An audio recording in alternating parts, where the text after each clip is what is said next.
Well, seeing that everyone's talking about Kaitlyn Tracey, the 33-year-old Canadian citizen that lived in the United States, well, she lived there illegally since 2024. She went in, she gained access to the US just with her passport, and my understanding is she's married to an American guy. So she was, she's been down there since 2024 living in New Jersey.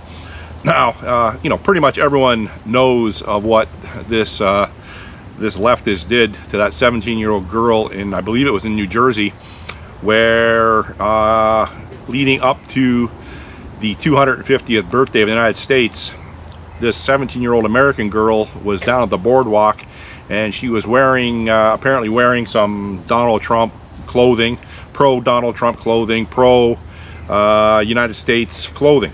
So this Kaitlyn Tracey took it upon herself to go up and verbally assault the 17-year-old, which almost immediately led into a physical altercation where there is video, and I'll post a video at the end of this video, where Kaitlyn Tracey assaulted the girl, hit her in the body first and hit her in the face.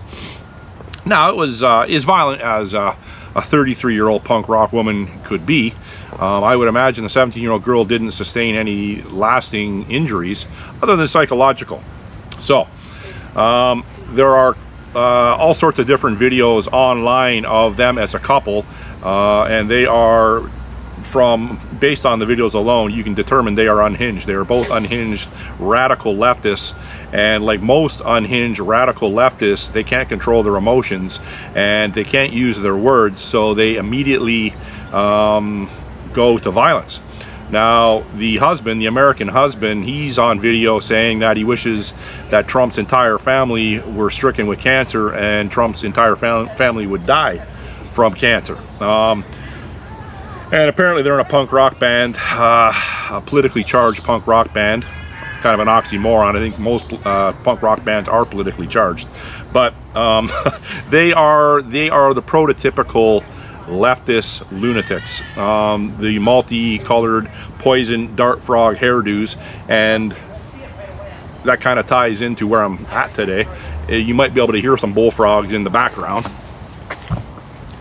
There is a pond here / swamp, and there are bullfrogs and frogs making noise, so that is not me making those noises if the camera picks it up. So yeah, so here's my take on it.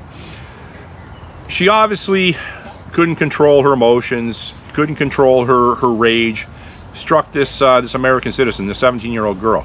Now, almost immediately an arrest warrant was put out for her arrest, and my understanding is that ICE picked her up. The immigration faction of the federal government in the US picked her up and threw her in an ICE detention center, I believe in New Jersey or New York City. I don't know where it is, but she's apparently in an ICE detention facility, and her husband's online with his beta feminized leftist voice, begging for money, begging for an immigration lawyer to hopefully take the case pro bono, which I'm sure there is a lineup of social justice activist lawyers waiting to get a piece of this case, without a doubt.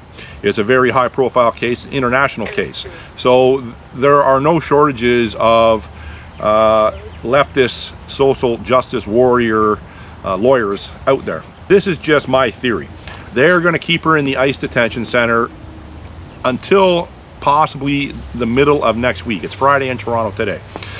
Then somehow someone from Canada is going to negotiate her release, and she is going to be deported to Canada.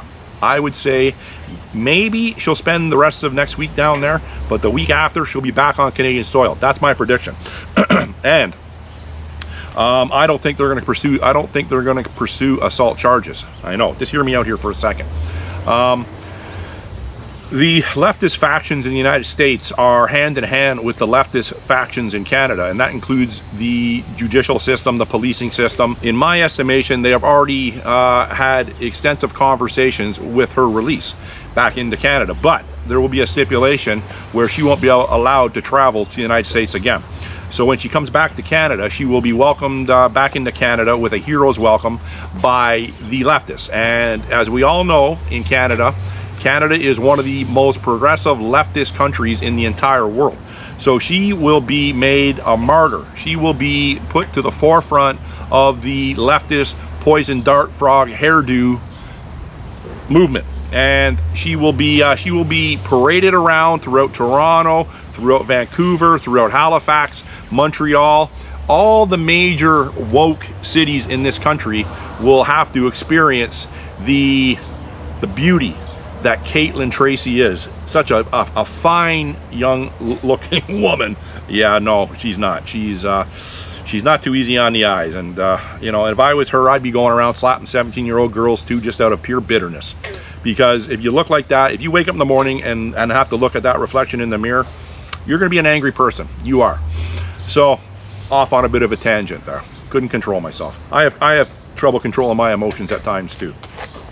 So, she will be welcomed back into Canada. She will be given a hero's welcome. I would not be surprised if she was bestowed the Order of Canada for her heroic actions leading up to the July 4th festivities in the US. She's a brave comrade, a brave comrade of the movement, where she took one for the team. She went against Orange Man Bad, the Donald Trump fascist regime. She didn't care about any consequences whatsoever. She just went up and she smacked that 17-year-old right in the face and said, I'm not taking this no more. So that's my 2 cents with Kaitlyn Tracey, the indoctrinated, radicalized comrade leftist. She will be brought back up to Canada and be given the Order of Canada. God bless her. Thanks for watching. Any comments or questions, put it in the comment section. Enjoy your weekend.